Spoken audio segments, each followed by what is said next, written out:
चलो आज हम लोग सीखेंगे यूजेज ऑफ वाज वेयर। क्या सीखेंगे रे? Usages of was where. Was where आज हम लोग सीखेंगे कौन चीज? Was where. ये जो हमारे का प्रयोग हम लोग सीख गए हैं। अब हम लोग सीखेंगे कौन चीज? Was where. बैठ जाओ ना, सुनना ध्यान से। वाज वेयर सीखेंगे, ठीक है। जिस हिंदी वाक्य के अंत में क्या हो? था, थे, थी, है, हे, हो, होती है, होते हैं, ये सब खत्म। ये जो हमारे का प्रयोग। अब हम लोग था, थे, थी, कौन चीज? हाँ, था, थे, थी, जिसमें अब हमको जहाँ ए जयमार लगाते थे वहाँ वाज वेयर लगाएंगे। अब हम लोग क्या लगाएंगे? वाज वेयर, ठीक है। चलो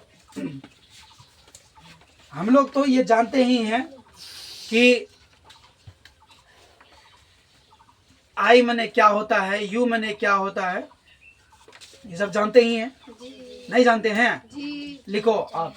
जिस हिंदी वाक्य के अंत में, जिस हिंदी वाक्य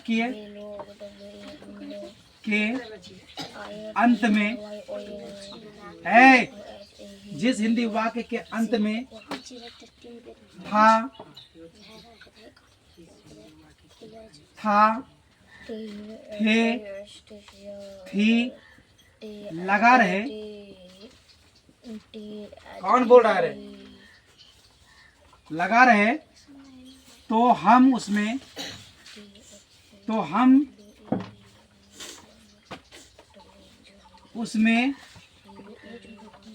हेल्पिंग वर्ब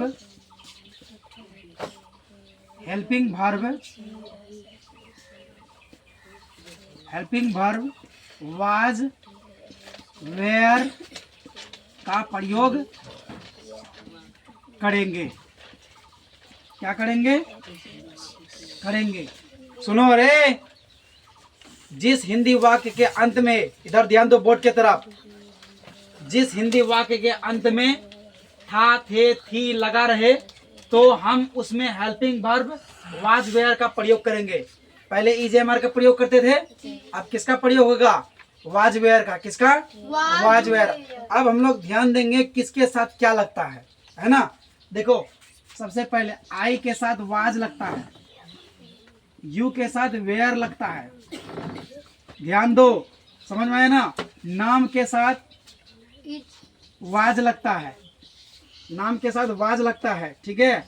वी के साथ वेयर लगता है, समझ में आया। उसके बाद ही के साथ वाज लगता है, सी के साथ वाज लगता है। इस बात को ध्यान दो। आई के साथ पहले एम लगता था, अब नहीं। अब आई के साथ वाज लगेगा, यू के साथ वेयर, नाम के साथ वाज, वी के साथ वेयर, ही के साथ वाज, सी के साथ वाज। आया समझ में? हाँ चलो, इतना समझ में आ गया कि नहीं समझ में आया रे? हाँ अरे बोलना रे, फिर देखो यही गुस्सा उठ जाता है। फिर देखो एक और बचा, दे के साथ क्या लगेगा? दे के साथ भी वेयर लगेगा। दे के साथ क्या लगेगा? वेयर। दे के साथ वेयर। और बचा हुआ है कोनो? वी हो गया, हाँ वी भी हो गया, ही भी हो गया, यू भी हो गया, है ना। चलो सब हो गया। सब क्या हो गया? हो गया। अब देखो इसमें ट्रांसलेशन कैसे बनेगा? ध्यान दो, इसमें ट्रांसलेशन कैसे बनेगा? इतना समझ में आया आगे? किसके साथ क्या लगेगा? हाँ अब देखो, जैसे पहले हम लोग बनाते थे क्या? मैं गरीब हूँ, है ना। ऐसे बनाते थे ना, मैं गरीब हूँ। अरे मैं गरीब हूँ, इस हिंदी वाक्य के अंत में क्या था? हूँ लगा हुआ था, है लगा, हे लगा रहा था। अब लेकिन नहीं, अब क्या लगा रहेगा? मैं गरीब था, मैं गरीब था। देखो ना, जिस हिंदी वाक्य के अंत में था, थे लगा, था, थे, थी। इधर देखो, था, थे, थी लगा रहे तो उसमें हम किसका प्रयोग करेंगे? वाज वेयर का प्रयोग करेंगे। देखो बहुत कोई है, सुनो ध्यान से सुनो। कोई बड़ी बात नहीं है, बस वही ट्रांसलेशन है, कि खाली ये दो बदल बस बदला है कौन चीज, वाज मतलब हेल्पिंग वर्ब बदला है। देखो मैं का पता है आई लगता, आई होता है, और आई के साथ क्या लगता है, वाज, है ना। और गरीब का English poor, I was poor. नहीं समझा? जी अब देखो हम लोग जो सीख रहे थे, मैं गरीब हूँ, मतलब मैं गरीब हूँ प्रेजेंट है, सुनना, मैं गरीब हूँ मतलब प्रेजेंट। अब मैं गरीब था मतलब बीत चुका है, ये बात नहीं समझा? ये चीज क्या हो गया, ये चीज हो चुका है मतलब बीत चुका है। मैं गरीब था, अब गरीब नहीं रहा। बात समझ में आ रहा है? तो बस हम क्या चेंज किए हैं, बस यही हेल्पिंग वर्ब, जहाँ पे एम लगेगा वहां अब क्या लग रहा है, वाज। इसको पूरे लिखो, अभी ट्रांसलेशन बनाने देंगे, ठीक है? समझ में सबको आया कि नहीं? जी सर। सबको आ गया? चलो बनाओ इसको, उतारो इसको।